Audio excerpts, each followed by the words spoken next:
Dobrý deň, vážení páni, vážené dámy, vážené nebinárne osoby. Moje meno je Dominika Jašeková, reprezentujem občianske združenie Odysseus a ja dneska nadviažem na kolegyňu Sabínu a budem hovoriť o tom, čo sa nám aj napriek týmto prekážkam a výzvam, ktorým čelíme na Slovensku, podarilo. Áno, už je viac ako 25 rokov Harmad Action služieb na Slovensku, už je to viac ako 27. Harmad Action služby, teda predpokladám, že všetky poznáte.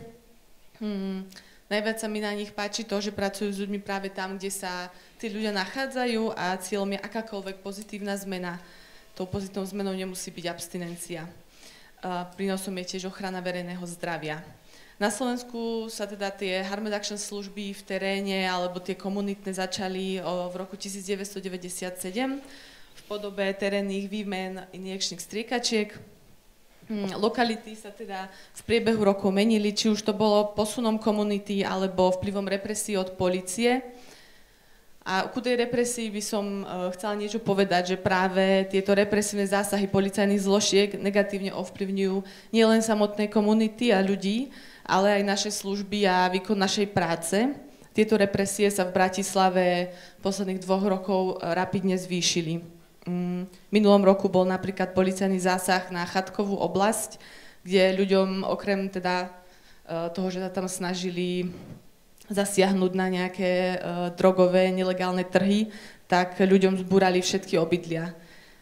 Na tejto lokalite sme mali terénne služby raz týždenne a potom v zásahu, keď bolo všetko zrovnané so zemou, mali pracovníčky problém nájsť komunitu a pokračovať v poskytovaní služieb. Tieto zásahy teda porušujú ľudské práva a zároveň bránia vo výkone Harmad Action služieb. Toto sú tiež príklady materiálu, ktorý je zdarma poskytovaný. Ako je trend vo svete, tak aj u nás vidíme, že to injekčné užívanie klesá, alebo respektíve ľudia, ktorí začínajú s užívaním látok, tak volia iné spôsoby užívania drog. Tak na fotke napríklad vidíte, okrem ihiel distribuujeme aj sklenky, alebo teda u nás v komunite nazývané bučule na fajčenie metamfetamínu, pervitínu, alebo kapsule na orálne užitie drog, alebo nejaké rôzne informačné letáky. Pri ďalšej službe ostaneme teda v teréne, ale zmeníme lokalitu. Sú to služby v rekreačnom prostredí nočného života alebo prostredí party za festivalov. Tieto služby na Slovensku tiež existujú dlho, existujú takmer 25 rokov. Ide o poskytovanie konzultácií na tému bezpečnejšieho užívania drog, bezpečnejšieho sexu priamo v prostredí nočného života. Okrem poradenstva sa tu distribuuje aj materiál, ako napríklad kondómy alebo pomocky na užívanie drog. A posledné 3 roky tiež distribuujeme aj testy na drogy. Na Slovensku nie je možné mať službu testovania drog kvôli represívnej drogovej politike. To, čo ale môžeme robiť a to, čo sme sa rozhodli robiť, je distribuovať tzv. Rýchlo testy alebo také orientačné testy, na ktoré si tým pádom tí návštevníčky si môžu tento test darma vziať, po konzultácii, ako tento test použiť, ho použijú a teda ten výsledok môžu buď nám nahlásiť alebo skonzultovať. Tiež práve to, že tá represívna politika na Slovensku nám bráni v tom, aby aj tá práca po tom otestovaní bola efektívna, keďže my nemôžeme prísť do kontaktu s drogami, takže tí ľudia vlastne odchádzajú, aby ste drogy otestovali sami a potom máme nízku návratnosť napríklad toho nahlasovania výsledkov, aké výsledky napríklad vyšli z tých testovaní. Tento rok sme distribuovali stovky testov na drogy, ale máme skúsenosť práve, že po tom, čo ľudia zistia, že ich látka obsahuje nejakú nebezpečnú substanciu alebo substanciu, ktorú by nečakali, tak sa rozhodnú nakoniec danú drogu neužiť alebo zmenia to svoje správanie. Takže to vnímame ako veľmi efektívne. Efektívna práca práve v tom prostredí nočného života. Z terénu sa presunieme do kamenných služieb, stabilných, sú nízkoprahové kontaktné centrá. Tieto centrá sú v lokalitách, kde je zvýšený výskyt užívania drog, alebo je tam otvorená drogová scéna. Tu nás sa tieto služby presunú do kamennej prevádzky, kde je viac času a priestoru na tú individuálnu prácu. Napríklad v teréne, niekedy máme terény, kde máme 40 ľudí za hodinu a pol, takže tam vlastne nie je priestor na nejakú individuálnu prácu, keď máme 2 minúty na daného človeka. Takže práve tento priestor predstavuje tú príležitosť na tú prácu. A vzhľadom na to, že veľa z našich klientov a klientok sú ľudia, ktorí zažívajú bezdomovectvo, tak tento priestor zároveň predstavuje pre väčšinu ľudia jediné miesto, kde si môžu oddychnúť a odkiaľ ich nikto nevyhadzuje. Ďalej sú tu aj služby sociálnej asistencie, ktoré sú nevyhnutnou a dôležitou súčasťou všetkých služieb.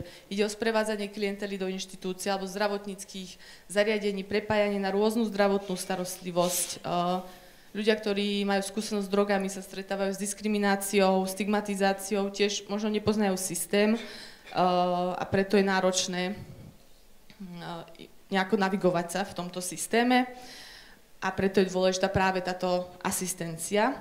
Aktuálne posledný rok a pol intenzívne riešime liečbu na hepatitidu typu C, ktorá vlastne nebola možná pre ľudí, ktorí majú skúsenosť s drogami do júna 2023, pretože vyžadovali podmienku ročnej abstinencie. Takže toto je teraz pre nás taká veľká aktivita služieb, ktorú robíme práve s tou liečbou na hepatitidu typu C. Všetky tieto služby doplňa aj naša najnovšia služba poskytovania sociálnej podpory v bývaní založená na prístupe Housing First. V Bratislave majú ľudia bez domova so skúsenosťou s drogami minimálne možnosti akéhokoľvek bývania. Väčšina zariadení vyžaduje abstinenciu a preto sú tí ľudia vonka a potom preto sú tie obydlia búrané tými represívnymi zásahmi polície. To, čo my vidíme po 4 rokoch fungovania v Housing First alebo nášho programu Bývanie pre každého, je, že užívanie akejkoľvek nelegálnej látky prirodzene klesá bez nejakej špeciálnej intervencie zameranej na užívanie danej látky. Pre mnoho ľudí bez domova je užívanie látok stratégiou prežitia. Napríklad v zime je to prevencia pred zamrznutím, keď si osoba vlastne v noci dá metamfetamín a potom celú noc behá po Bratislave, aby nezamrzla, keďže nemajú kde ísť, keďže všade sa vyžaduje abstinencia, takmer všade.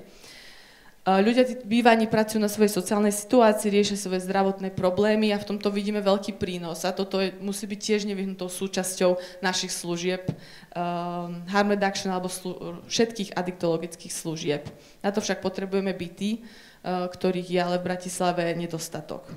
Moju prezentáciu by som zakončila zapojením komunity, pretože toto vnímam ako nevyhnutnú súčasť harm reduction služieb. Je dôležité a nevyhnutné zapájať do rozhodovacieho procesu tých, ktorých sa tie rozhodnutia týkajú. A nevyhnutnou súčasťou tohto zapájania je otvorenosť, rešpekt, rovnosť a spravodlivosť. A tieto hodnoty by sme mali mať naprieč všetkým službám v adiktológii. Ďakujem za pozornosť.